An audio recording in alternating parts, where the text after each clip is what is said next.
So welcome to tonight's first Michigan State University Beekeeping Office Hour webinar. I'm Anna Heck, and I'm an apiculture extension educator at Michigan State. And then I'll let Megan and Dan introduce themselves. Hi, I'm Megan Milbrath, and I'm an assistant professor in the Department of Entomology and Large Animal Clinical Sciences at Michigan State. I'm Dan Wines. I'm the farm manager at the Pollinator Center on campus at MSU. Great. So we will be doing webinars monthly. This is our first one of the beekeeping season. Okay, and this is a program through MSU Extension. So our plan for tonight is that I'll get us started with some announcements. Megan will talk about some flowers typically in bloom in this area around MSU campus. We'll share a little bit about beekeeping and what we've been seeing in our colonies. And then, like I said, we'll have lots of time to answer questions, and you can submit your questions through the Q&A feature of Zoom. So we just put out this online article, which is full of resources for beekeeping in April. So if you go to the site, you'll be able to find webinar recordings from past years. So in previous years with our office hour webinars, we would give presentations talking about several different specific beekeeping topics and management. So if you're kind of looking for that style of a presentation, you can watch an April webinar from a previous year. And then there's also lots of articles and online resources, videos that may be helpful to you as you're getting started this season. Another announcement we wanted to share is that the 2024-2025 US Beekeeping Survey is live. So you can fill out this survey through the end of the month. They say it takes about 15 to 30 minutes to complete. It's really helpful for us to have lots of responses from beekeepers in Michigan. If we only hear from a small number of beekeepers, it's hard for us to really get a picture of what last year was like for beekeepers in our state. So we hope you take the time to participate. All right, so next, Megan's going to talk a little bit about flowers typically in bloom in our area, so around the East Lansing area. And I'm doing this with the photos that are Zachary Huang. So Zachary's our fourth member of our apiculture team, but he's unable to join us tonight, and he is an excellent beetographer, and an incredible bee enthusiast for finding bees on all of the flowers. So these are some that he has seen over the years right now. I think we are having a little cooler spring, so I've only seen a couple of these. Oh, I think you have to advance it on. Yeah. So this is the first one. I definitely have seen this in the yard in the Lansing area, and I'm a bit south of there. So crocuses come out, and bees will definitely get pollen from crocuses. So that's a nice one to put in the yard. And I would say that's the first one that most people tend to see. And also you can pay attention to the color of the pollen that are on the bees. So you can see that the crocus had the bright yellow pollen, and I know that some people have been seeing this dark blue pollen. This one has also been out in the mid-Michigan and southern Michigan area, and this is a lot of people will call it Siberian squill. And you can see it has like that almost navy blue pollen on the bees. And then this one I saw yesterday, which is skunk cabbage, which has this really bizarre looking flower that comes up in swampy areas. And is again one of the very first things to bloom. And hyacinth, which is another bulb that you can plant in your yard, and similar to the crocus, it's very short and short-lived. And then this one and the last one, I think, are some of the most important. So I know that at least the silver maple in my yard has been going off, and the bees have been working that. But and in a lot of places while you're driving, you can see like a little cast on the trees. And so the maples are definitely starting to bloom. And hopefully we'll have some warm enough weather that bees can get it. I saw my first magnolia blooming yesterday. And so I know that's happening as well. I honestly, personally, have never seen the bees on the magnolias, so I love Zachary's photo. It's just a beautiful photo anyway. And then this is the other one that in my area is really big, because I have a lot of swampland, is the pussy willows. And those, where I am in Jackson County, are absolutely blooming right now.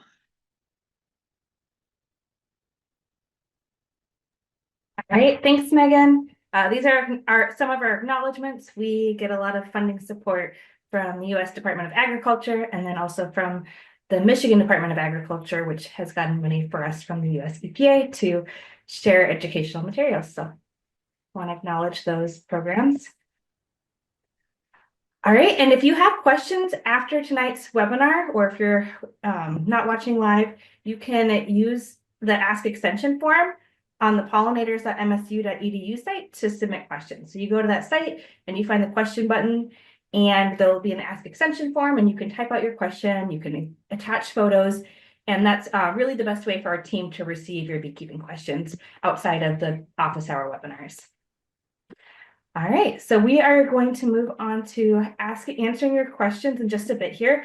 So again, you can use the Q&A feature of Zoom to submit your questions. And while you're submitting questions and thinking about what you want to ask tonight, we're going to do an update on what we're seeing in bees this year and kind of what our management looks like right now in our area, which is around campus. So Dan, did you want to get us started? Yeah. So being, still early April and it's feeling like a cool and late spring, certainly compared to the last couple where things got fairly warm fairly early.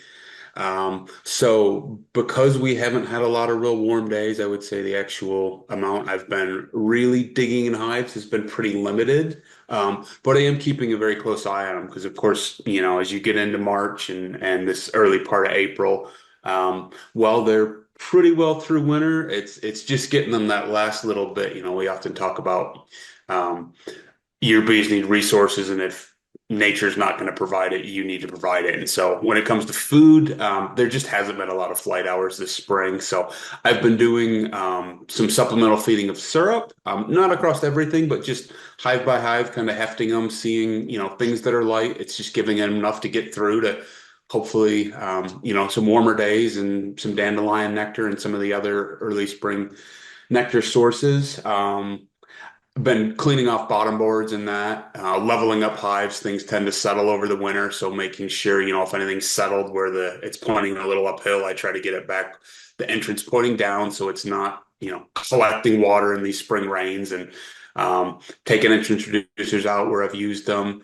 I have reversed a couple hives, but only in the case where I'm sure that there's not brood in both boxes. So I certainly don't want to be splitting up the brood nest, but if I have a nice solid ball of bees in the top box, moving that down and putting, kind of the empty vacated box from a double deep on top of that. But the actual digging in frames and really looking too closely has been pretty minimal because the weather has not been particularly suitable yet.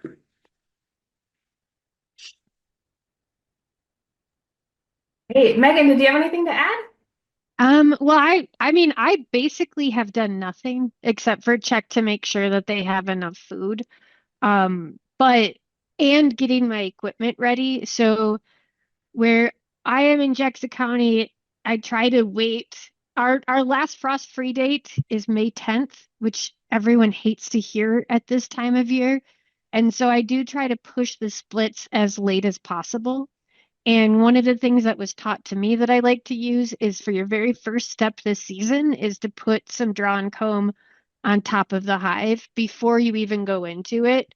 And so I'm getting my boxes ready and I'm using deeps and a combination of mediums with the queen excluder. But the idea is that before the nectar comes in earnest, I'll have drawn comb on top of the hive. So usually I do that around tax day because where I am, we get one nice day like next week-ish and it warms up and everyone wants to go digging in there. And I also want to go digging in there, but it's too early in my area to do splits. So all I'll do is I'll go put boxes on. So I'm getting my boxes prepped to put on top of them. So there's something above the brood nest. And then later I'll come back and do splits or reversals if they don't need to be split.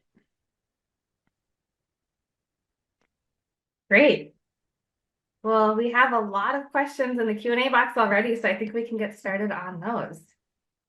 Excellent. Yeah, there's really good questions, and we'll just deal with them as they come in. So I'm going to start with the first one because it's a plant related one, and I'm going to give my best guess, but again, this would be another good one for Zachary. And the question is, what would tan or off-white pollen pants suggest? And so I know willow is, and some of the trees are like that at this time of year.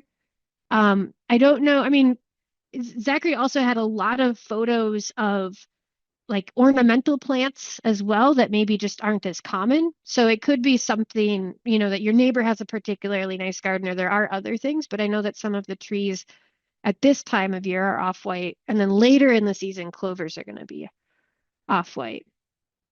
All right, Dan, when should the queen excluders go on? Oh, Dan, you're you're muted. muted. Sorry about that. So one answer could be never, because they're an optional item. Some beekeepers don't like them, but I'm guessing since you asked, you're probably a beekeeper that intends to use them. I typically will put them on when when I'm supering. And so I like to use a queen excluder to keep.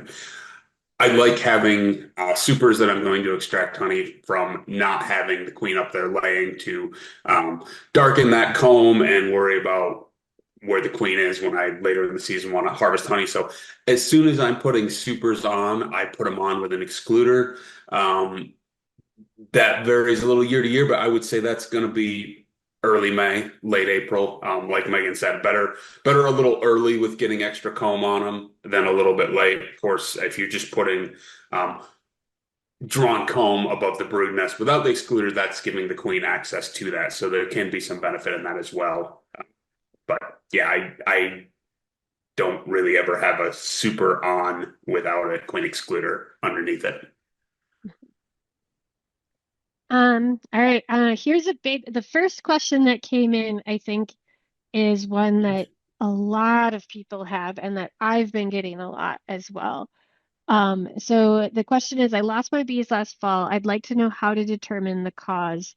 Did they leave or did they die? And I know Anna has a hive necropsy talk, so if you want to start with that one.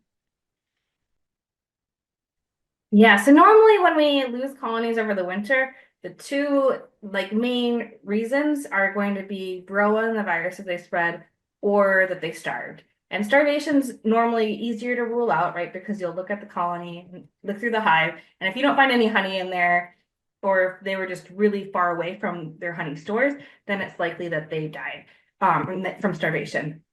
Another thing that we know is a huge driver of colony losses in the winter is colonies just going into winter too sick because of the viruses that are spread from varroa mites. One thing I like to suggest is to look for varroa mite frass. And so I'll share a picture here. And so this is where you'll look in the dead out in the brood nest area, and you'll look at the ceilings of the cells for the frass. And so if there's a varroa mite reproducing in the cell, they will put their excrement or frass on the ceilings of the cell. In a normal colony that's healthy, that frass normally gets cleaned out of the cell pretty quickly after the bee emerges. But in a colony where there's a high amount of varroa mites, we might see more of this frass. So we're looking here at the ceilings of the cells. I oftentimes will get pictures from beekeepers where they will send me pictures where there's a lot of sugar crystals on the bottoms or the floors of the cells. And that's different. That's not what we're looking for. Sometimes there's just crystallized honey or honey crystals in the cells, but really we're looking at the top of the cells in that brood nest area. And these little white dots are a sign that a varroa mite is in that cell reproducing. And this doesn't really, tell us anything definitively, but if we're seeing a situation where we're finding a lot of varroa mite frass, that's a clue that maybe that colony had a lot of mite pressure and the virus levels might have been high. But we do know that a lot of varroa mites populations tend to peak in the fall, and same with our virus levels. And if our colonies have high virus loads going into fall or going into winter, it's just really hard for those colonies to survive. Mm-hmm. And so this is great. This is an excellent segue to the next two questions. And the next two are about recommendations for treatments. I'm losing my battery, so I'm going to plug in. And so I think Dan, maybe if you want to start. So someone asked if it's advisable to treat for mites now, and then also what you recommend is the best treatment. And maybe I'm going to reword that one so it's a little easier to start to talk about it rather than the best, because we don't get sponsorships.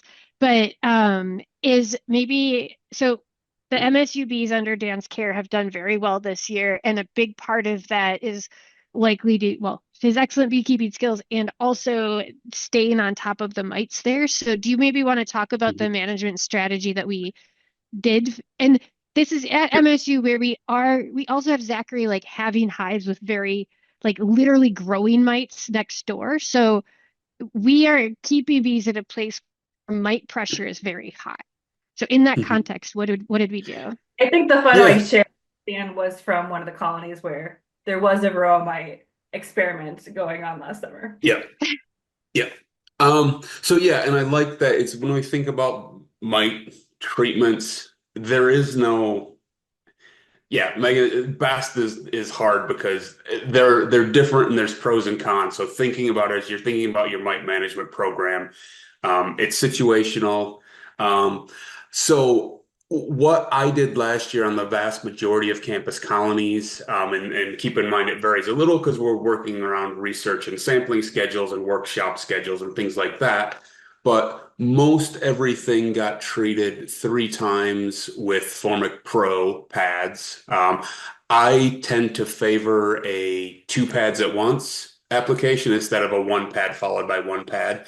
In some, there was one particular project where we had some smaller colonies that started. We made up some summer splits, and they were not big enough that I was comfortable putting the 2 pads of Formic on right away. So I did for those. They got a 1 pad followed by another pad 10 days later for one of their treatments. So pretty much everything got, well, yeah, I'd say everything got 3 rounds of Formic treatment between I don't have the exact dates in front of me, but I would say between early June and mid to late September. Um, so that's the primary that we used on campus, and then I also followed up. Everything got an oxalic acid application in the first week of December. I put the oxalic on in I like a dribble. There's multiple ways you can apply it in sublimation, vapor fogging it. A lot of people have there's different devices to deliver it that way. I've just had more familiarity and more, I say, I have more faith in my ability to dispense a consistent dose hive to hive in the dribble, putting on, big hives get 50 milliliters. That's the maximum dose. You mix it at 3.5%. So 35 grams of oxalic to 1 liter of 1-to-1 syrup, and then apply it at 5 mils per seam of bees up to a maximum of 50 mils. And that's all written down. Those details are on the label. But so that's what I have done for mite management. Say lean pretty heavily on the Formic. I like that because you can use it with supers on. And in Michigan, supers going on in a couple, 2-3 weeks here probably. And they can be on through September. So that's a really long period where I know I need to stay on top of the mites through that extended season. So that's been what I've done. And this past year it's worked reasonably well. I will say with the Formic, you do need to very much be paying attention to temperature. That's something where in Michigan we are somewhat fortunate compared to a lot of other places in the country. Where we do have that extended honey production period, but we have multi-day stretches within that where our daily high temperature is going to be in the high 70s or low 80s, and that's what I'm looking for. I'm not going to put it on if the forecast is in the high 80s, 90 in the first couple days. I like 80 degrees plus or minus a couple. So that's what I've focused on, and it's to date it's been reasonably successful. And I just want to interrupt on that because I just got an email forwarded to me from the company itself, and their recommendation is below 85 in like the first 3 days. Mhm. So that's the most important, because I know, Yep. like, if you've got it on there for a long time, we don't have to find a window where it's below 85 the whole time. Mhm. And if I can just so I think we also want to just talk about the different sizes of colonies that we have this Mhm. year. So when Dan was talking, he was talking about colonies that made it through winter and splits, right? For the most part. Some of you might be getting package colonies, and I think packages are kind of a nice because a package is just both bees and a queen, and they don't have any brood to get started. That is kind of an opportunity to try to kill varroa mites while they're all exposed on adult bees. So there is an option for oxalic acid for APBaxil or um, I I can check, but I think with EasyOx as well to spray the package with oxalic acid. But another way, the problem issue I've found with that is that you have to wait a little while then to hive the package to put it in its hive. What I like for packages is to hive them, to put them in the hive, and then a few days later, after they're kind of established, to use that oxalic acid dribble, because that's a really effective treatment when there's not any sealed brood. And so at that point, the mites would all be exposed on the adult bees. So that's, I think, a nice way to kind of get a clean start going forward for a package colony. For new colonies, one consideration is that they're small in size, so the Formic Pro treatment wouldn't be appropriate. You'd need at least 6 full frames of bees, so like 6 frames covered of bees. And so in that situation, you'd be thinking about some of your treatments that are more appropriate for smaller colonies. That could be something like HopGuard or Viroxan, which is the newer oxalic acid treatment. And then there's other synthetic treatments you could consider too, like APOVAR strips.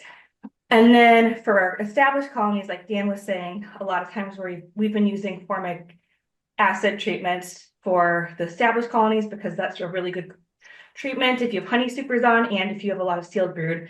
However, Roxanne is now newly available, so that would be another one that might be good because it's a longer lasting treatment and it'll kill mites as they are emerging from cells from reproduction.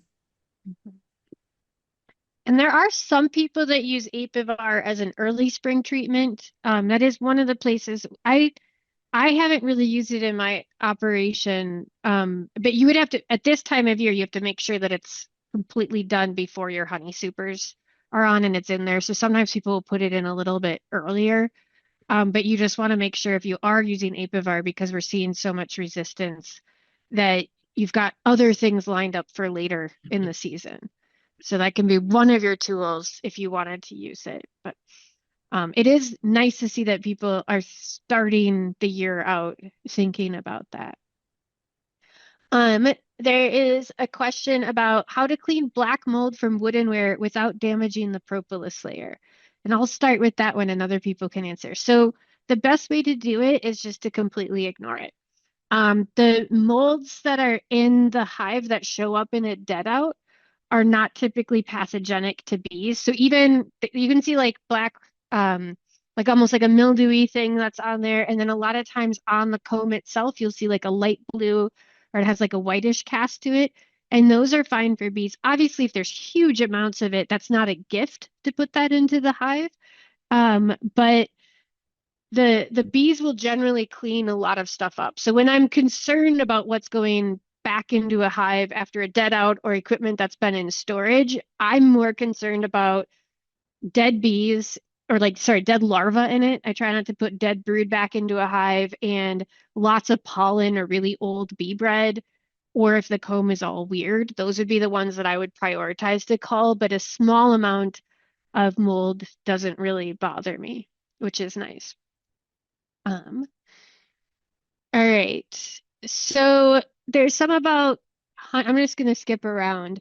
I have some honey from last year that did not sell due to strange taste. Can I use it to make a one-to-one syrup for my hives? Dan, do you want to start about using honey to feed back to beehives?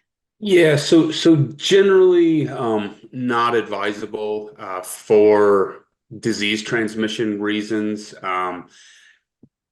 The nature of extracting honey is you take from a lot of hives, mix it all up, it ends up in the same bucket. So then if you're going to go and feed that back, you've exposed hives to all of that.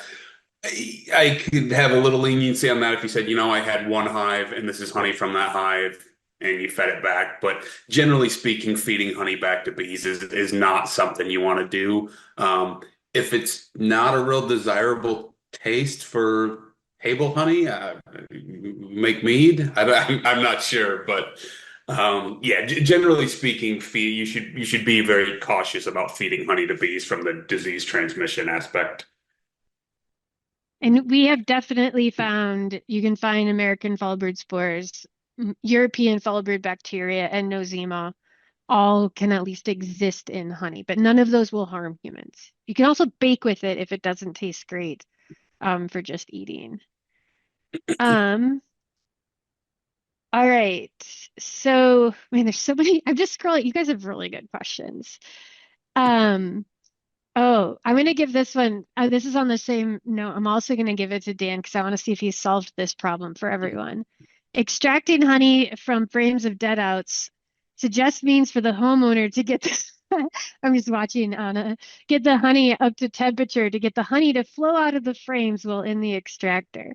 So maybe Dan, if you want to start, and Anna, I'm guessing you're going to agree with what he says. Yeah, so generally I don't extract from dead outs, particularly like this time of year if you're finding a dead out, because you don't know how long ago those bees died. You don't know what molds and things and mice and other critters have been crawling around in there through the winter. So honey from a dead out's generally it's not something I'm looking for human consumption. Other times in webinars we talk about we have a picture of the stack of, colony brood chamber, supers on top. You harvest the supers in the fall. So if you've done that, your honey from your dead out is your brood nest honey, and that's older comb, that's darker comb, that might have miticide in it because you use miticides when you didn't have supers on the hive. So generally, we don't want to extract honey from the brood nest, and personally, I don't like doing it from the dead out from that kind of cleanliness aspect. Now we just talked about feeding honey back to bees where you said you said it didn't sell, so I was kind of assuming that was extracted honey. You can give, if you have a relatively good idea of what that hive died from, the conventional thing and it's not like an American foul brood or something like that, feeding those full frames of honey back to a colony to kind of boost that is the preferred method, especially if you had like a nuke, like you rebought a nuke and you give it some frames of capped honey. That's going to be a big boost to it in the spring. A package too, giving it some frames that have some honey, but more importantly, the drawn comb. So I don't really have a great answer for getting cold honey out to temperature up to temperature because it's not something I'm generally looking to do. Anna, did you want to add anything? I think that was about it. I'll just also add it's really messy and hard to try to liquefy honey in the combs without making a big sticky mess. I did talk to one beekeeper one time who had a method of doing it, but that's a kind of a logistical challenge. And like Dan said, it's just a great resource to give to new spring colonies. And then if you think about it, you're kind of closer to making this year's honey crop, right? Because you're giving them more full honey frames in the brood nest, and they're that much closer to moving into their honey supers. And I think it is a good reminder. Like a lot of people who are starting off, they want to just leave everything for the bees and deal with it in the spring. And we generally recommend don't do it. Like you leave enough for the bees, but you take your crop in the fall. And this is one of the absolute main reasons for that. It's a lot of people think it's helpful to leave all the honey supers on, and you end up with a bunch of honey you can extract, and then also bees up in your honey supers too. Um, all right, Anna, so there's queen stuff, and we've got a lot of stuff about split, so you can answer this directly or kind of lead into options. So I have two hives and both survived. Yay. Should I make sure that they have a new queen? If so, what are the best ways to put in a young queen, and when should that be done?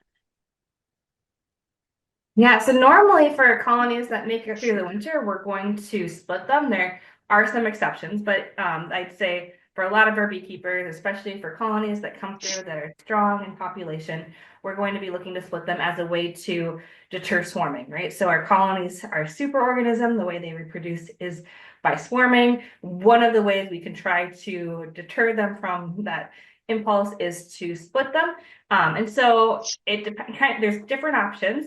Maybe you're trying to double the number of colonies you have in your operation, so you would just split them that way. Maybe you don't want more colonies and then you could sell or give away some nukes. But when we're splitting colonies, we're oftentimes there's different options. Both the parent and the split will need a queen, right? So sometimes we'll let one of them raise a new queen by itself. Sometimes we'll buy a mated queen to introduce, or sometimes we'll use a queen cell. There's just different options. You just want to make sure that both have a queen or the potential to make a queen.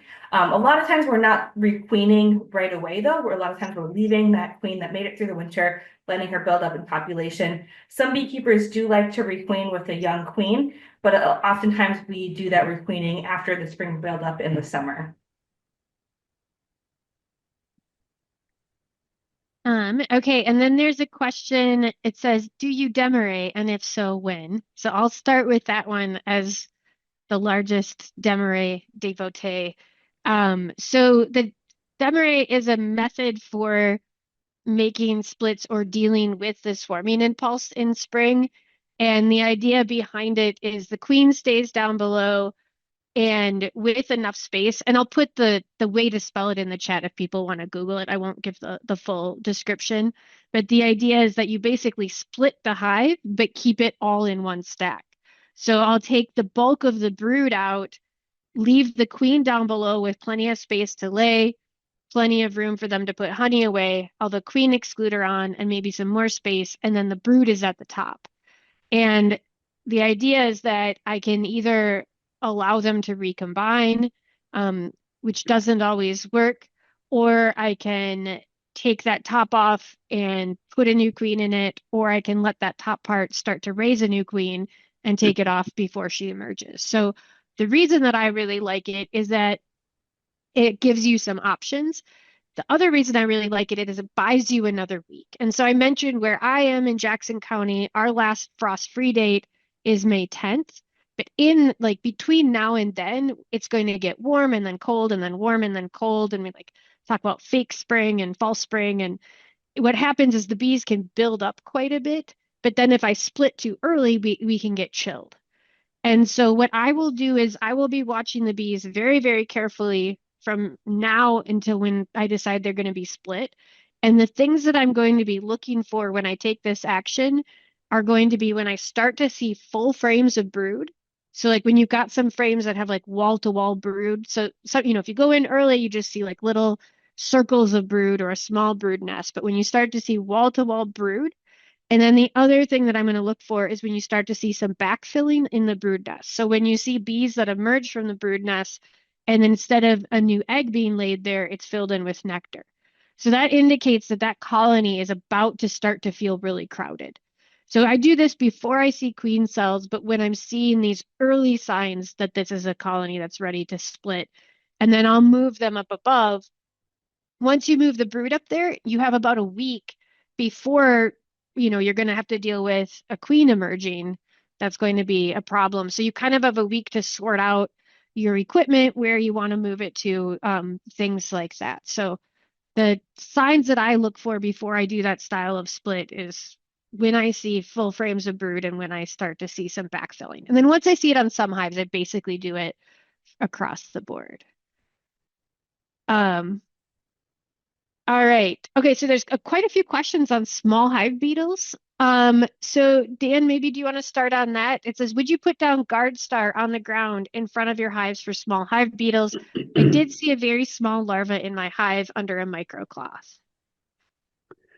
Yeah, so I have never done much to actively manage small hive beetle here in Michigan, where I'm at. I see a few here and there in colonies, tend to be in smaller colonies, but they've never been a big enough issue where I felt like I need to deal with them. they certainly in warmer climates, I know particularly in the southeast, Florida, Georgia, Carolinas, crossed into Texas, like they're a significant problem there, to where they impact protein feeding. I would say if you are noticing beetles in your colonies, um, you, you do want to be cautious about feeding pollen patty. That can kind of be a breeding ground for beetles. You do mention a microcloth. I'm not entirely sure, but there are some. Like, do you know the I'm reference guessing on it's like a microfiber cloth. So like sometimes people put those in as for? the beetle trap. I think it was Yeah, put in yep. there as the intent to trap beetles. Okay, and that's what I was gonna say. I've not used. I know there's a number of commercially available traps with you can fill them with oil or different things, and they sit between the frames. Um, I know beekeepers have come up with a number of quilt batting or maybe this microfiber. The idea of that and that just sits on the top, a little square of it, on top bars, and that the bees kind of corral the beetles, and then the beetles get tangled up in it. In practice, a couple bees get tangled up too, from what I've seen, but that's a non-chemical method. I've just never really had beetles to the point where felt like I needed to do something either inside the hive or a soil drench around colonies. And I do think that is the main point. So Anna and I had just started being on a group of extension educators called the Circumpolar Extension Educators, and it's US, Canada, and a bunch of Scandinavian countries, Latvia, Lithuania. So all of those of us who have really cold winters. And I think it was born out of the fact that we were discussing that we have a lot more in common with each other than even, north of US to south of US. So in the US, we have a lot of it, like there are hive beetle traps and there are all this information about hive beetles, but in Michigan, in almost all cases, they aren't going to be a problem in a strong, healthy colony. As Dan mentioned, in the Southeast, absolutely, Southeast of the country. But for those of us in Michigan, it is really, I guess there are people out of the state too that listen to these. But so if you are in one of those places, it's an issue. But most of the time, seeing a single adult is not something to worry about. And if you see multiple generations, that usually indicates that so if you see larvae and adults at the same time, there's a problem.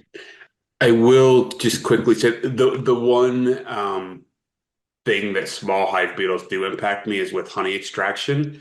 Yes. So, because I say we're not overrun with it by any stretch, I see a couple here and there. Um, but when I bring honey back into harvest, I don't I want to get it from off the hive to extracted in a bucket barrel wherever it's going within about 4 days, I've found. Even with low beetle pressure, because I kind of have a zero tolerance. What happens is if you bring beetles back in those supers, they will start laying larvae. Those larvae kind of called sliming the honey. I've never seen it bad, but I've seen enough pictures that I know I have a zero tolerance policy for that. It's So disgusting. that's the way it has impacted is like I won't bring honey back with I'm not going to be able to extract it for a week. It's like, well, I'm going to leave it on the hive so the bees can protect it from the one or two beetles that are roaming around. Um, so that's something to be aware of if you do see beetles and That is a really good point. That definitely does affect us here in the north. Um, so I'll start with the next one. It says, starting my first colonies this year, I'm surrounded by cash crops, mostly corn and soybeans. Should I be concerned about the agriculture spraying around me? I've registered my hives with FieldWatch. So I'm going to start because I have most of my hives are on directly on farm fields on corn and soybeans, and my backyard was 80 acres of corn last year, and it's going to be 80 acres of soybeans this year. So we're pretty lucky in Michigan that a lot of the worst sprays in most of the states are not used on corn and soy in particular. There are other crops where insecticides are more frequently used, and there are other parts of the country where insecticides are used, especially on soybean, for soybean aphids. They're not generally a problem this year. I've heard no indication that they're going to be an issue in Michigan. So my hives that are on corn soy rotation tend to do fine. I don't notice a difference. I have noticed a difference sometimes during planting. There is an issue. Other people have talked about it. I think in the 12 years I've been out in this area, I feel like I've had a direct related kill once or twice of a couple hives. But it's, a couple hives out of most of them, or where I've had a direct issue from it. But by and large, I wouldn't be super worried about those crops in particular. There are other crops that, especially when you get into some of the specialty crops, where it is important to talk to growers and things like that. Asparagus is one that's particularly difficult, and sometimes some of the squashes can be difficult, or vine crops, just because they do get sprayed while they're in bloom and they have more insect-related pests. Dan or Anna, do you want to add to any of that? No, I think that covered. I mean, my bees. I mean, most of my bees are on South Campus, which is a mix, a pretty wide mix of row crops, and have not seen, acute incidents. Not that it can't or doesn't happen, but it's not widespread, I guess, from what I've seen. And I'll just add too that some of our yards that are really close to farm fields are really good yards where Yes. there's lots of other plants in the landscape for bees to forage on. Mm-hmm. Yeah. And yeah, exactly. So, someone has stored their empty supers and deeps from fall dead out with the winter with crystals. I'm guessing that they mean with the mite crystals, the paradichlorobenzene. You mean What is moth, the not mine. Oh yeah, Yeah. gosh, wouldn't it be cool if we could just treat the supers? Yep, thank you. I didn't catch what I said, but I watched both of your faces look really confused. So, what is the best way to air them out after being in storage? Anna, do you have experience with those, or do you want to?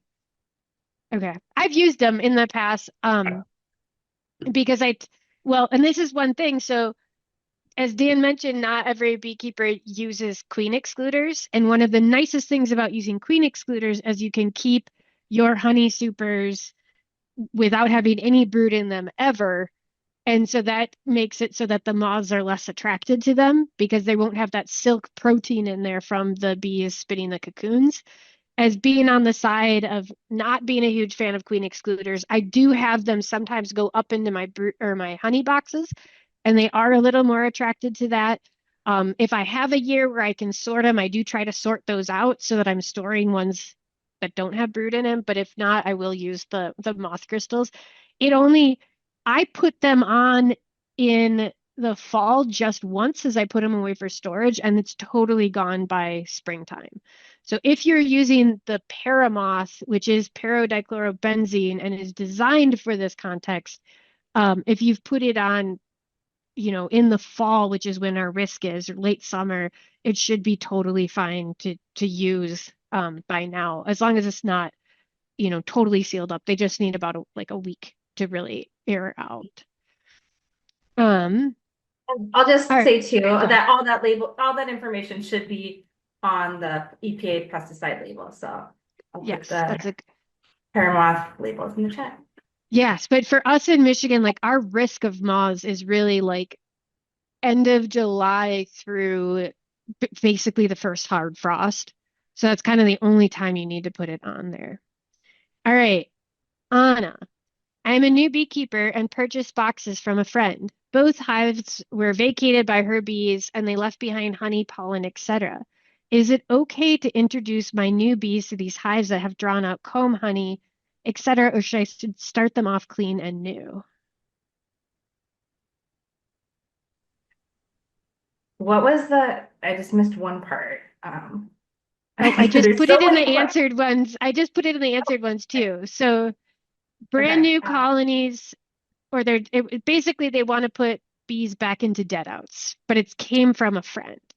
Yeah, so that's often going to be just fine. We recommend that you don't use drawn comb from unknown sources, especially if you don't know the history of those hives. The concern would be that the colony had American foulbrood at one point, and those spores can persist for as long as we know for a very, very long time, decades, if not longer. So like when I first got started keeping bees, my family was like, "Hey, your grandpa had a whole barn full of old equipment.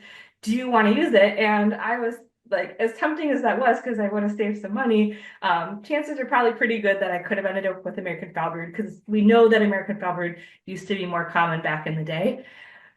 If you're getting your hive equipment from a friend and you kind of know the history and they didn't have bees that long and there's not really any reason to think that the bees did have American foulbrood, that's probably going to be fine. We like to kind of go through dead outs and the best ones that we try to save are the like just empty comb, especially if like the honey supers where there was just honey stored in there. If they're frames of pollen, the nutritional value of pollen degrades over time. And in Michigan, in most parts, we have our bees bring in plenty of pollen. So we normally just toss those frames of pollen, get rid of those. And then if you are finding like lots of dead brood, just to maybe lower your risk overall, you could get rid of those frames as well. But other than that, I think you're set. If you wanted to, you could just kind of scrape the bottom board and the cover and kind of give them a clean start. All right, so kind of on the same dead outy-ish one. So this is Deb up in Packer country, had 3 of 6 hives that were empty in the fall with plenty of honey. And then in March, the remaining 3 hives are empty, and there's basically no dead bees, plenty of honey, mite treatment regularly. And this is where I would like Deb to follow up with what that actually means. And then harvested about 25 pounds of honey in September.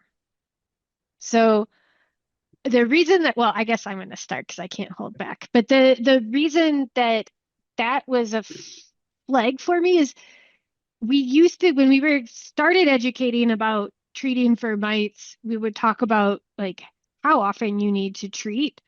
And we've really tried to switch to making sure that your mite levels are low. And so there are, especially in the context of oxalic acid, which is not a very strong treatment, you can be treating with a high frequency, but not having a large effect. And so, and then also the other thing is people can treat, a lot of times people will start too late in the season. So I liked that we started this conversation about what things we're doing now. And Dan mentioned some things that can be done in the spring or like at MSU, and we're starting with, formic in early June or late May.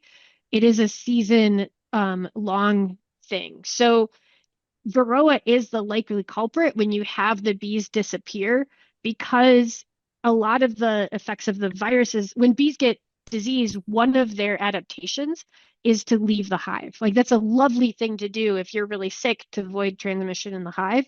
It just is a problem when everybody's sick and then they all will tend to leave. So a lot of times when you have these colonies that are empty, and this is not all colonies that die from Varroa will be empty, but it is, if you do have an empty hive, it's often viral related. And the timing and when they like the amount of bees that are left is often related to the timing, which is related to the different viruses. But it is likely a Varroa related thing. Even though you said you treated for regularly, it would be useful to know exactly what you did. So if it was regularly with something that's really beefy, like formic acid, that's very different than regularly with something that's gentler and doesn't work on the brood, like the oxalate. Um, I don't know if anyone wanted to add to that. Okay, Dan, do you typically treat before splitting the hive or after or both? Um, I would say I typically treat after. Thinking about, I know one of the other questions that we started with was, is this a good time to treat? And I kind of think, I'm at this point, I'm waiting. I'm gonna make splits in 3 weeks, give or take. And so I'll make splits. So one thing you're doing when you split is you're splitting those mites between colonies. So that's one. Depending on what you're doing with that, one of those colonies might be queenless for, if you're doing a walkaway split, that colony is going to be queenless for a month, give or without it's going to be without capped brood for, could be a period of a week or two while the old stuff hatches and the new queen gets going. There's, you can plot that on the calendar and find a window with no capped brood. And that could be a really good, I kind of think of it as like a point of leverage where you have the upper hand on the mites. If there's no capped brood, there's nowhere to hide. So if you're doing a type of split, either where you're using a queen cell or like a walk away where you're letting them just raise a queen cell, using that lack of brood to your advantage. One, it's going to slow down mite reproduction because there's no brood, but also it gives you a chance to really get an effective treatment on because mites are hard to kill under the cappings. They're much easier to kill when they're on the adult bees. And the other aspect is so one, that's one vote for after. Another aspect is generally before splitting, I'm really wanting my bees to build. I don't want to do anything that's disruptive to the brood rearing.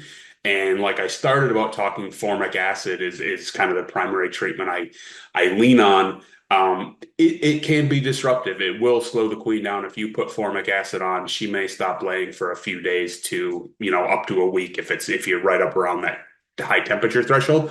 So in the spring, when it's kind of like every bee and every brood cell counts, I don't want to do anything disruptive to that. So I'm typically treating after spring splits. Yeah, and I'm glad you brought up the point that when we do the walkaway splits, like not every treatment or not every action you do is going to be a chemical one. And for me, I use all queen cells in the spring. And so I count as my first action against Varroa is really that split. The other thing that you can start with pretty soon in the spring is using the drone brood removal as well. So as they start to build up, that would be the other one that you can get going with. So there's a question that says, Megan, you put a queen excluder on before you add the super with drawn comb. So I was talking about putting on the supers with drawn comb. It depends if they're pretty far away. So if in my ideal world, I would have lots of deeps. And if I'm putting a deep on top, then I wouldn't be doing that. If I don't have drawn comb in deeps, I'll still sometimes add mediums if I need to. In those cases, I'll put a queen excluder on sometimes, but sometimes they don't like to go up through it if it's a queen excluder. So another thing is that I store my equipment dry which means that I let the bees clean out the honey when it's stored. And sometimes when you put a dry super on top of a queen excluder, the bees don't like to go up into it.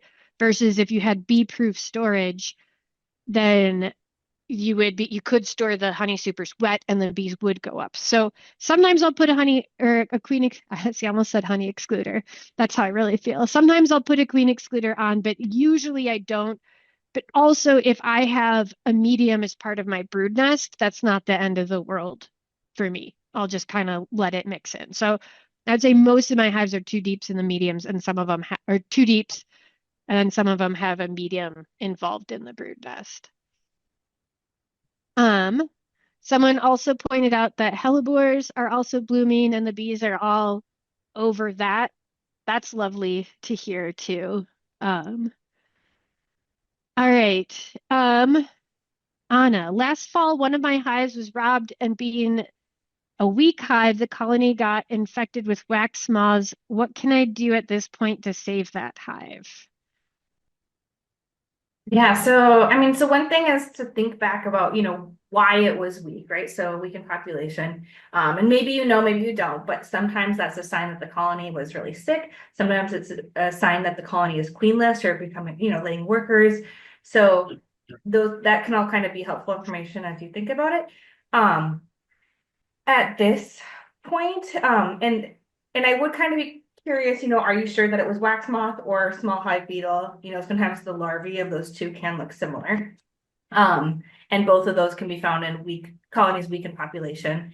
At this point, it kind of depends on what the colony looks like. So if there are live bees in it, and you're able, I would give them a smaller amount of space to kind of patrol, right? So if it's a small colony, you don't want to give them just like extra boxes of space right now if you're worried about pests in there. But normally like kind of the bees are the best defense. So if you can get them healthy and queen right and strong in population, they're normally able to control to those pests.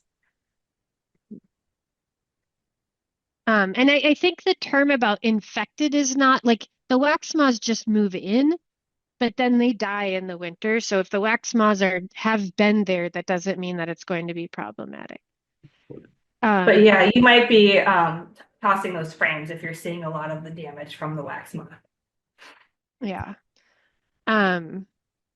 So there's 3 questions kind of about mite treatment. So one of them says, why do the experts say the mites can't build up a resistance to formic? And then there's another one, is there any chance for mite resistant to oxalic if you haven't used every year? Also the same questions for other treatments. So I'll start with that and then other people can add in. So the way that mites or any insect generally builds up resistance to a synthetic chemical, like something that they're going to ingest that's a toxin, is a lot of times it's through a change in a detoxification pathway. So you're going to ingest a chemical if you're a little mite and it's going to kill you, but then your body figures out a way to quickly convert it into something that's not deadly.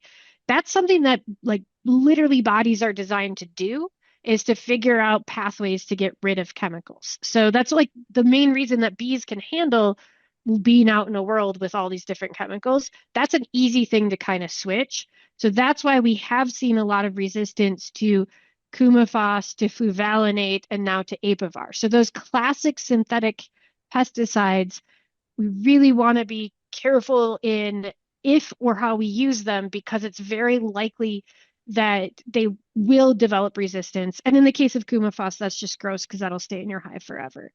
But with the acid-based ones, it has both to do with how they break down very quickly and also how they work on the mite. So we don't know exactly how they work on the mite. Like we don't have like the photos, but the thought is that it actually physically damages the mite.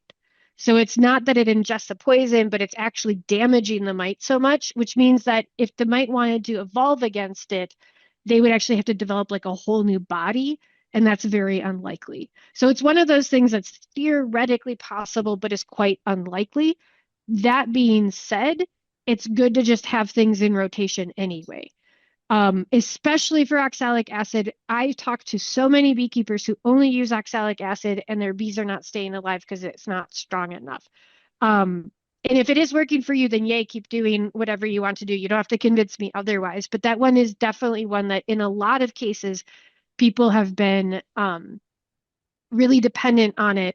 So if you like oxalic, use that when the colony's broodless, use formic when it's not. And then, Anna, there's a question about are mite away quick strips no longer being manufactured by Nod? I don't know if you know that. I haven't heard that.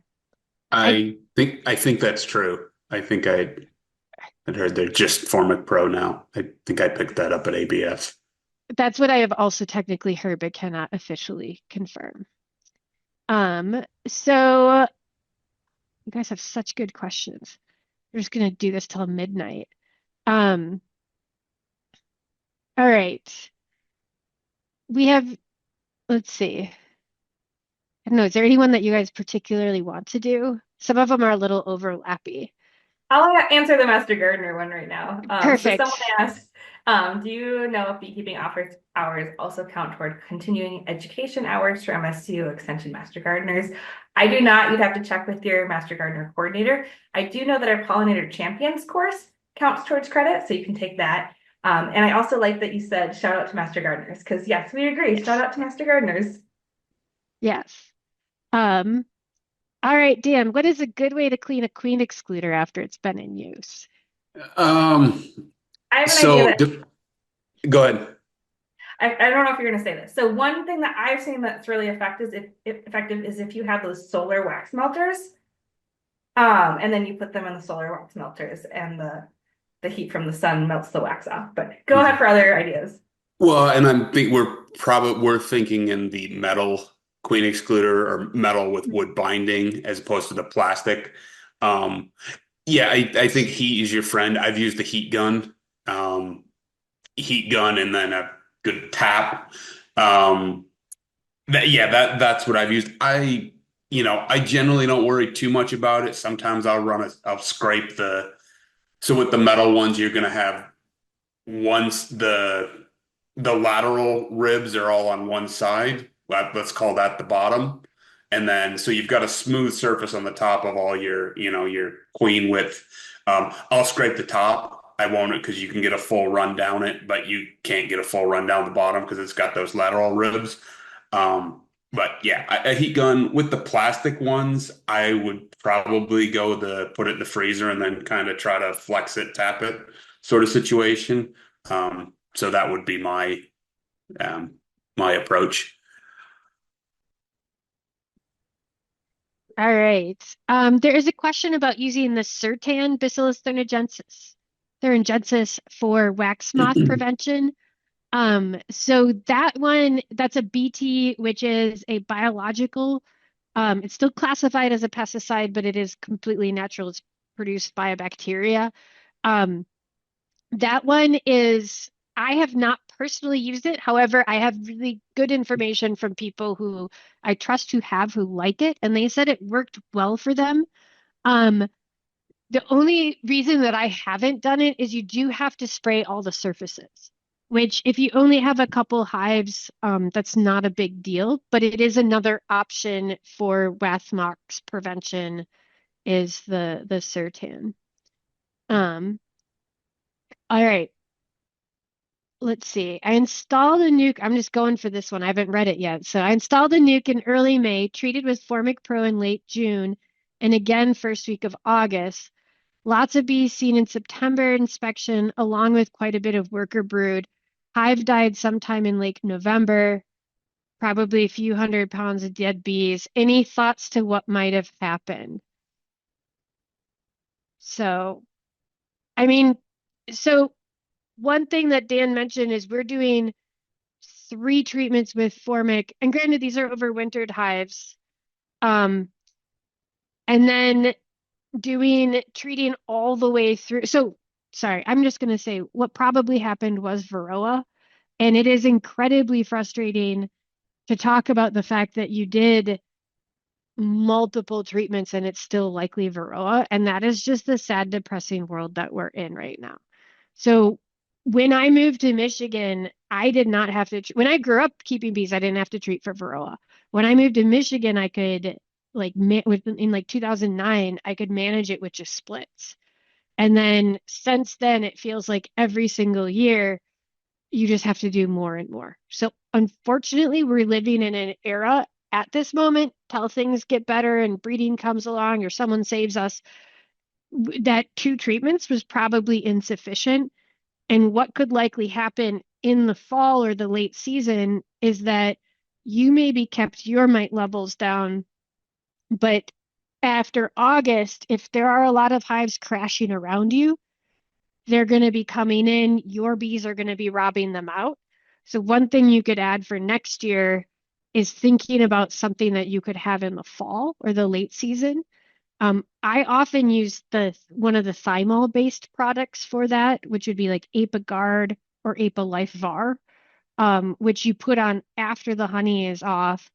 And that would allow you to have something in there for the long term while the world is crashing around you.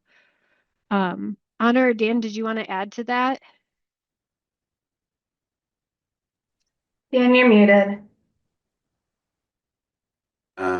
Yeah, sorry. I think I'm just seeing they clarified only a few hundred bees, not a few 100 pounds, and that sounds like the dwindle is like Megan said, kind of characteristic of the mite to virus. When you don't end up with that many actually dead bees left behind because they leave the hive. So I think that was related follow up.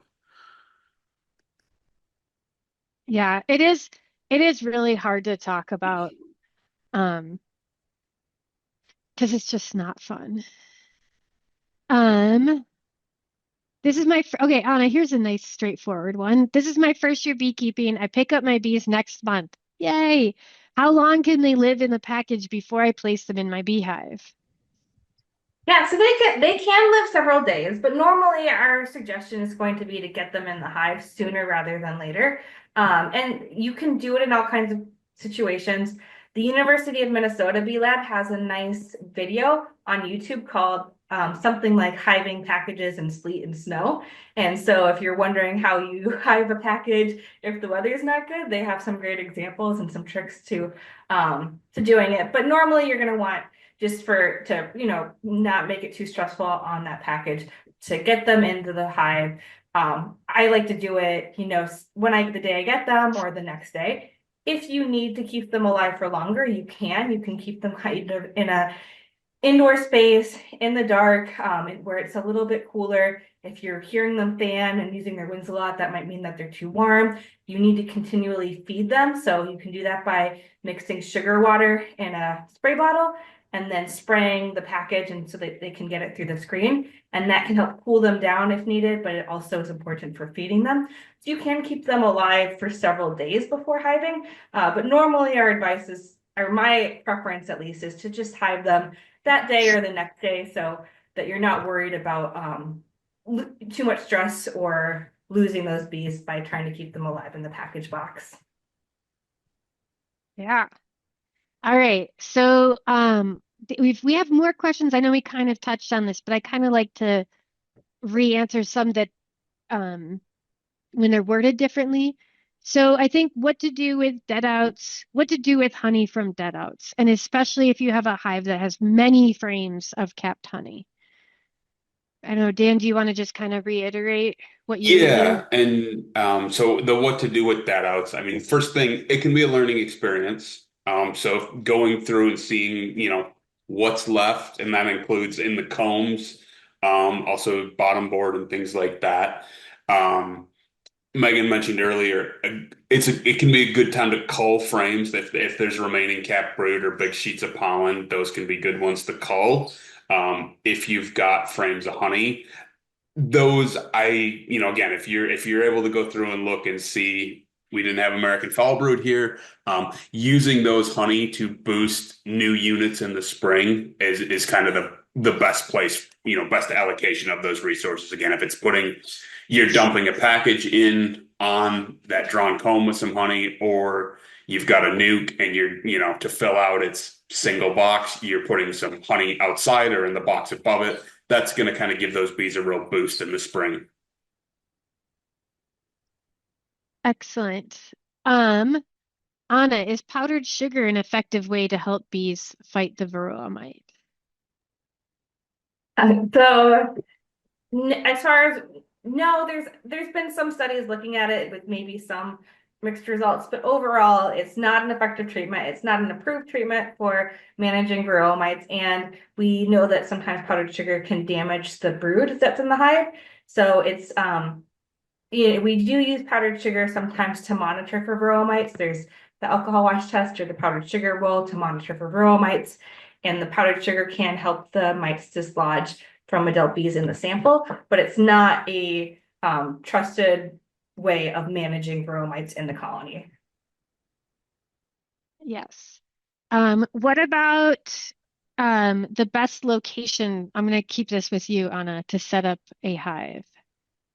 Yeah, so there's a lot out there about the best locations to set up your hive, and you might be thinking a lot about which way your hive faces and the sunlight. I've kept bees in so many different apiaries, and really my preference comes down to what is best and safest for the humans, and then also like the pets or other livestock around, right? So normally what we want is somewhere where it's easily accessible by a vehicle so that you can pull your honey easily and you're not trying to carry it for too long, or you have some other plan with wagons or carrying spaces. We like kind of level ground, so we're not worried about tripping or falling when we have our bee suit on and we're carrying heavy boxes and maybe our vision's a little bit limited. And then we also really try to keep our colonies in places where they're not going to pose a risk to people. So like I wouldn't want it around my bees close to a playground or a walking path or somewhere where the bees that are kind of around the hive and maybe guarding would end up stinging a passerby. So those are kind of my main considerations, are just like what is best for the beekeeper and then that area and the other people and animals around it. Sunlight can be nice, but I've also kept really productive colonies in more shady areas too. So that's kind of a secondary factor or decision-making factor for me. Dan, anything to add for locations? No, I'd say bees are pretty adaptable. Think of humans, especially if they're on your place, think of your neighbors, and if you're a guest on someone else's place, think of them, their family, their pets, their livestock. If you're on a farm, don't put them next to a gate that the farmer or the livestock got to move through on it. Just be mindful of traffic areas and, water sources. I wouldn't put them on a riverbank or a pond that fluctuates. And, I've seen pictures of bees, they don't float. So be thinking about that sort of thing too, just kind of that natural disaster. Things happen, but things like flooding are sometimes a little more preventable than some other types of issues. But bees evolved living in trees and forest and woodland setting, so they don't need to be out in the brightest, sunniest place. Mhm. And so just so for those of you are aware, if you're not watching the Q&A, some of the answers I am typing in, and I just noticed that Anna typed one in as well. So for some of the bigger, longer things, since we are going to try to wrap up in the next 15 minutes or so, just make sure you're watching the Q&A, the answered part, as well. All right, this one is near and dear to my heart, so I'm going to answer it. When using or receiving used equipment, is freezing the frames and hive bodies an effective practice to combat and reduce the spread of known issues such as wax moth mites, larvae, and eggs? So the way that this question is worded is really useful because for wax moths and for mites and for larvae and eggs, yes, that is freezing is useful. However, what it is not useful for is American foul brood spores, the bacteria that causes European foul brood, and the spores of Veromorpha slash Nosema. And so it will reduce pests for sure to freeze things, but it's not going to be considered like sterile. If you want to actually sterilize it, you have to do very, very high heat for long temperatures, which can be done. That's what I do at my operation, but that's not easily done. So that's not just like flaming it. Um, so you can sterilize the equipment, but that being said, once you put bees in it, the bees are going to come in with their own history, all of their own pathogens. It's not going to stay sterile for long. So freezing can be a thing you can employ, but is not necessarily, it's not going to make it completely clean. And so there's another question too about like equipment from dead outs. And like my main philosophy is that or just really it's risk management and not risk assessment. So you'll never completely get rid of all of the risk, but you also are going to have a labor cost and an equipment cost. So you really do have to balance what are the things that are the most risky and how much time do I have with, putting bees right back into it. All right, Dan, I have a 5-gallon bucket of crystallized honey. I'm going to build a hot box. How warm should I keep my box without burning the honey? I would say 100 degrees. When we try to liquefy stuff, we like to stick in 100, maybe a couple degrees over that. If you think about where bees live in the environment, it gets up to 100. They keep it at what, 97, 98 degrees in the hive. So yeah, we like to keep it in that range. I will say, warm water has a lot more thermal mass than warm air, so you'll get quicker results in a water bath versus an incubator hot box air setting. Um, and I will also say, regardless of which you use, stirring is probably going to help. What you'll find is if you have a 5-gallon bucket, it starts to liquefy. The top looks great. You go to pour it into a bottling tank or whatever, and all of a sudden you're 4 inches down from the top, and that's all your crystals settle. So I think periodically kind of mixing and stirring will help you. But it's a gentle heat and patience. Let's say we've used and had good results with a water bath. I know some people I've seen online really clever plans to rig up with somebody uses a sous vide machine because it circulates Mm. water and you can control the temperature. I've seen others with like a Rubbermaid tub or like an old cooler and then like an aquarium heater type situation. So there are some kind of cool DIY I've seen. But I around that 100 degrees, 100 and a few. Yeah, and just patience, I guess, is the key. All right. So, oh, good. Anna's doing the native flower ones that are important or helpful. That was one of the favorite happy ones. We might still talk about that at the very end if we are ending on a death note.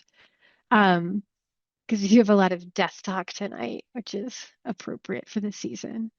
So someone is considering switching from double deep brood chambers to a single deep. What are the major differences in making splits for each, and are there any other considerations? Do either one of you want to, Anna, do you want to address that one? So we winter single deeps. I really like it. If you're a newer beekeeper, I really like wintering in two deeps because there's less, there's kind of more wiggle room in terms of getting the colony size right and the food stores right. With single deeps, you also really need to make sure that they're packed full of honey. That means that normally a lot of fall feeding and then continuously checking on them in the winter to make sure they don't run out of food. But that said, like if you have that part figured out and you're going into spring and you have some colonies to split, you might leave your singles a little bit longer to build up in population. If you have drawn comb to add onto them, you could add that on and you could add a second box on in the spring and then split later. And then, or you're just kind of splitting into like, the equivalent of two nukes, right? So you're hopefully building that single up in population, it's growing, and then you're making kind of a small nuke from it and then keeping what's left as another nuke-sized colony. But that does definitely work. The sometimes also maybe it's kind of worth thinking if you have a lot of colonies that it's maybe helpful to do some singles and some doubles just so you have more resources from the doubles to boost as needed. Anything else there, Megan or Dan? No, I think you completely the smaller the unit, the less margin for error. Absolutely. And your point at the end there about the like we wintered singles and doubles, and it's been a gradual process. I wasn't brave enough the first year to say let's winter all singles. I think we did two or three, and then they did pretty good. And the next year we did 10, and then so as with anything, if you're trying something out new, there's going to be a learning curve. So don't go whole hog on it. Kind of dip your toe in a little bit. But yeah, I think Anna covered the rest of it. I just say proceed with caution and pay attention. And if you really want to neglect your bees all winter, try triples. So when I was going up to the UP and couldn't check my bees from, October to basically now, I just left them in three deeps and then I didn't have to watch food at all. And it was way more forgiving in terms of space. So I'm going to try to get through most of them, but I would like to stop at 8:30. And so I think as Anna recommended, we're going to do this every single month. And then also that we do have a form that you can always send questions in to us as well so we can answer them in between. There are a couple questions about Viroxan, so I would like to just speak briefly to my experience with that. So that is a new oxalic acid treatment that was released at the end of last summer. We did get some early versions of it so that we could trial, or like we got it ahead of time for research purposes. We did a small trial 2 summers ago. And what it is it's oxalic acid that's in like a cellulose strip, and you put it hanging over the frames in the hive. And it's in there for 56 days. So the idea behind it is that you could put it on when you add your honey supers on, and then you don't have to be lifting honey supers to like keep applying different things. We did a small study. Auburn did a small study. Washington State did a small study. UC Davis did a small study. We're working on kind of publishing all of those up. But overall, people have just had pretty positive experiences with it. So I think it's nice to have one more thing in the rotation. There's not a lot of data of like, there's nothing that says it would be the only thing that you would use. Where I think it would work well is again, like in the summer. I'm planning on using it this summer and trying it again, where I'm going to do a formic acid first and then follow it up with the Viroxan. So I kind of knock things down and keep the Viroxan in there for the long term. But this is, I think, the first year that it's going to be available. We actually did propose another research trial in commercial hives. So we're going to try it in many more hives this summer. And I think in the next couple years, we'll get a lot more um, data for it. Yeah, So for the, oh, go ahead, Dan. I just say I have the same plan for campus bees. I bought Viroxan for same idea. I'm going to do my first formic treatment, and then as I just said with the singles versus doubles, dip a toe in. So I'm not going to forego formic on all of them. I'm going to pick a couple yards and do half in Viroxan and half in that what normally would be probably a July formic. Just again, kind of getting more familiar with firsthand experience of how it works, taking some mite samples and seeing where they're at, seeing how the bees behave, and trying it out before just blindly having faith in it. Not that I don't think it will work, but it just sort of covering myself a little bit, learning with some risk mitigation. Excellent. So I think I would like to end on the question, what is the best way to keep bees alive through winter? And I want both of you, and I can throw in my own too, of what you think are the most important things that people should be focusing on for next winter. I really like that they're asking us this question in April and not in October because it's Yes. season-long things like management strategy to keep bees healthy.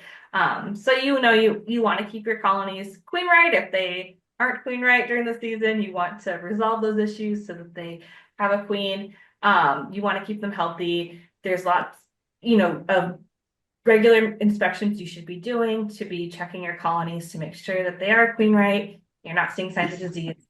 But really our big things, like I said at the start of the Q&A session for losing our colonies in the winter are starvation, which is normally pretty easy to avoid. We just make sure that they have enough honey and feed on them.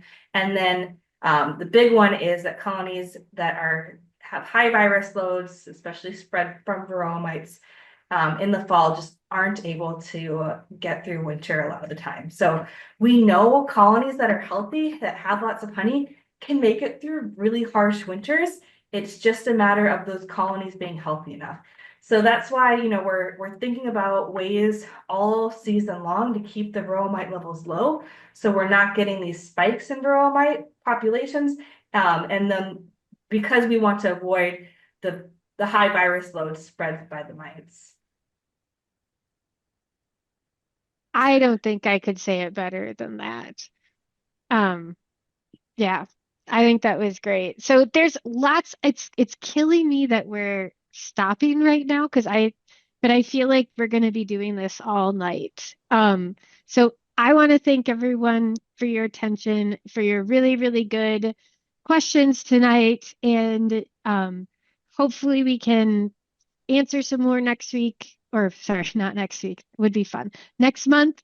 And then see you at upcoming bee meetings and answer questions through our forums and all of that. So thanks, everyone. Great questions. Thanks, everyone. Have a great Yeah. night. Hey.